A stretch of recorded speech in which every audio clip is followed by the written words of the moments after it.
You don't move. You don't move. When Jean-Paul LaPierre saw a man robbing CTA riders on their way to the Chicago Marathon, I'm not letting you go. he didn't sit idly by. Get down! Get down on the ground! Look close. That's a gun LaPierre took away from the robber in red. This all started as the train was stopped at Cumberland and riders were rushing for the doors. He said, this doesn't seem the right way. He says, no, there's a guy on the train with a gun walking around right now robbing people. So that kind of made me mad. He went back on the train and confronted the man entirely on his own. The confrontation caused concern among some passengers. Please don't make this any worse. Okay, Please. you give me a police officer right now. LaPierre asked for help handling the gun. Put the safety on that gun right here. Honey, I have no idea how to do that. Don't even have to do that. Somebody put the safety on that gun. I'm a boxer, I'll break your head in one punch. Just a few hours later, and after finishing the marathon himself, LaPierre told our Shannon Halligan the alleged robber had friends on the train. They started threatening me, but I just stood stern-faced.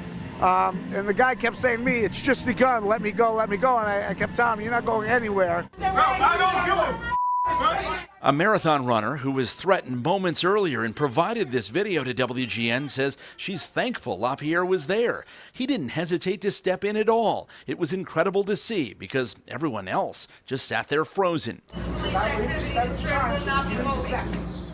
The 54-year-old runs a storage facility in the Boston area. He says he's used to tough guys. Golden Gloves boxing in his youth. Black belt in karate. I have no problem breaking your neck. Armed him No problem breaking your neck. for this encounter. You know, incidents happen all over, you know. Despite the standoff on the CTA, LaPierre says he loves Chicago. It's one of the best cities I've ever visited. 30-year-old Tremaine Anderson now charged with 1 felony count of robbery with a firearm. He has a long history of prior arrests, including attempted robbery, disorderly conduct, and public indecency. This afternoon, a judge ordered him held without bond. As for that Good Samaritan, he says this was his 12th time running the Chicago Marathon.